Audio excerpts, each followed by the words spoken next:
आंखों से उतर जाए जब पट्टी अंधे कानून की, कि आंखों से उतर जाए जब पट्टी अंधे कानून की, सोच कर देखना क्या अहमियत रह गई इंसाफ के जुनून की।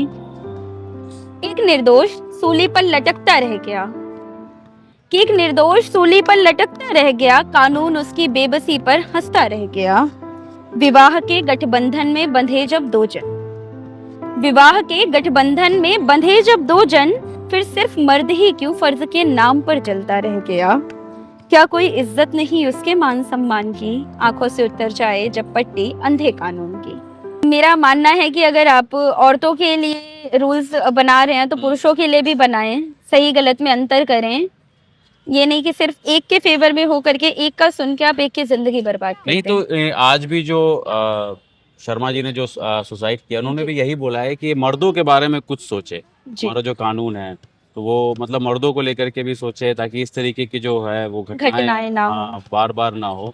पहले अतुल अग्रवाल ने सुसाइड कर दिया। जब अतुल सुभाष जी ने आत्महत्या की तो उस केस को अगर आप ध्यान से पढ़ो, ढंग से पढ़ो, तो एक लड़की जो शादी कर कर आती है, अरेंज मैरिज कर कर आती है, 100 सपने लेकर आती है, वो अपने सपने गिना देती है, अपने फर्ज गिना देती है, पर वो एक मर्द के प्रति जो फर्ज बनता है शादी के बाद, वो उसे नहीं देख पाती, क्योंकि वो घर छोड़ के नहीं जाता। तो औरत की नजर में मर्द का क्या होता है कि वो अपने घर में रह रहा है तो उसके ऊपर कोई जिम्मेदारी नहीं है, पर एक शादी के बाद एक पुरुष की जिंदगी पूरी तरह बदल जाती है।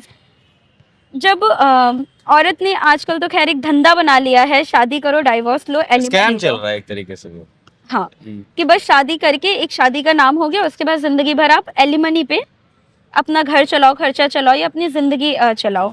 तो शादी अपने आप में जिंदगी में एक बहुत महत्वपूर्ण हिस्सा है, क्योंकि एक उम्र के बाद आपको एक जीवन साथी की जरूरत जरूर पड़ेगी।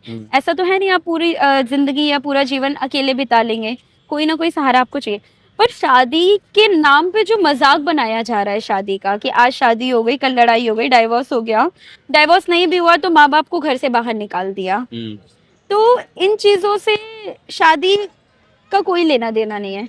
शादी एक्चुअली पहले जमाने में हुआ करती थी, जिसे निभाया जाता था, जिसमें माँ बाप, घर परिवार, जिसमें सिर्फ लड़की लड़का ही नहीं जुड़ते थे, दो परिवार जुड़ते थे। आज के टाइम पे मैं डिनाई नहीं करती लव मैरिज बेकार है, लव मैरिज है, पर जो लोग भाग के शादी करते हैं मैं उनके खिलाफ हो जाती हूँ। इन भागने वाले पर भी कुछ लिखा है क्या आपने? नहीं सर, मैंने भागने वाले पे क्या ही लिखा जाएगा। ये जब अपनी जिंदगी के सारे फैसले खुद कर लेते हैं तो इन पे कुछ लिख के मैं इनका फैसला कैसे करूंगी।